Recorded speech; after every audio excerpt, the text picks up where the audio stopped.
हरणापुरीचा आदर्श नंदुरबारच्या हरणखुरी गावाचा अनोखा ग्रामविकास पॅटर्न। रवींद्र वळवी। दुर्गम डोंगराळ भागात वसलेले हरणखुरी हे गाव आता नंदुरबार जिल्ह्यासाठी एक आदर्श ग्रामविकासाचे मॉडेल बनले आहे। जिल्हा परिषदेचे मुख्य कार्यकारी अधिकारी नमन गोयल यांच्या नुकत्याच झालेल्या दौऱ्याने गावातील पर्यावरण संवर्धन, महिला सबलीकरण आणि रोजगार निर्मितीच्या अभिनव प्रयोगांवर शिक्कामोर्तब केले आहे। या दौऱ्याची सुरुवात आदिवासी परंपरेनुसार ढोल ताशांच्या गजरात आणि रंगीबेरंगी वेशभूषेतील महिला व मुलींच्या उत्साही स्वागताने झाली। हा दौरा म्हणजे प्रशासन आणि गावकरी यांच्यातील विश्वासाचा एक अनोखा संगम होता। मुख्य कार्यकारी अधिकाऱ्यांनी सर्वप्रथम सामूहिक वनहक्क समितीच्या माध्यमातून राबवण्यात येणाऱ्या पर्यावरण संवर्धन उपक्रमांची पाहणी केली। वन हक्कांतर्गत मिळालेल्या जमिनीवर केलेली वृक्षलागवड आणि जंगल पुनरुज्जीवनाचे प्रयत्न पाहून त्यांनी गावकऱ्यांच्या योगदानाचे कौतुक केले। याशिवाय डीएससी संस्थेच्या सहकार्याने उभारलेला वर्मी कंपोस्ट प्रकल्प आणि महिला बचत गटांनी सुरू केलेला दालमिल प्रकल्प हे आत्मनिर्भरतेचे उत्तम उदाहरण ठरले।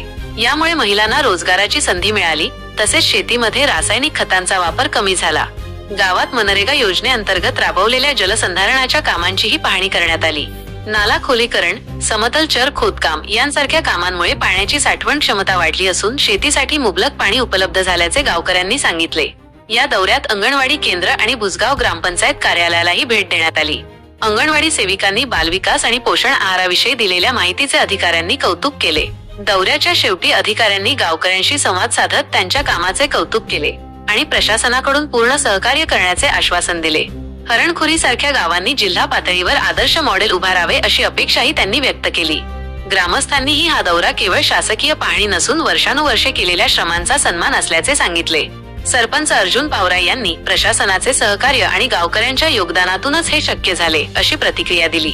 हरणखुरी हे आदिवासी भागातील आत्मनिर्भरतेचे प्रतीक बनले आहे, याचा सर्वांना अभिमान वाटतो असेही त्यांनी नमूद केले। एकंदरीत हरणखुरीने स्थानिक सहभाग, पर्यावरण जागरूकता आणि महिला सक्षमीकरणाच्या त्रिसूत्रीतून कोणत्याही गावाचे आदर्श गावात रूपांतर कसे होऊ शकते हे सिद्ध केले आहे।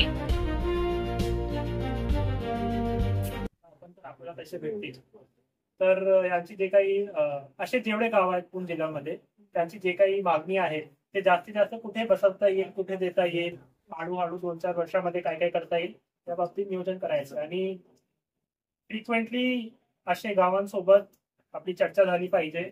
त्यांची मागणी काय काय ते ऐकला पाहिजे आणि विजिट सुद्धा कोणाची झाली पाहिजे, जेणेकरून सर्वांना माहिती मिळेल की काय काय चांगलं काम सगळ्या ठिकाणी चालू आहे।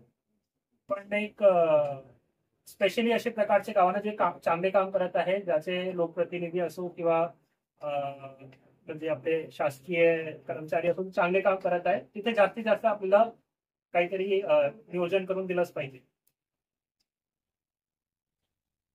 ठीक आहे।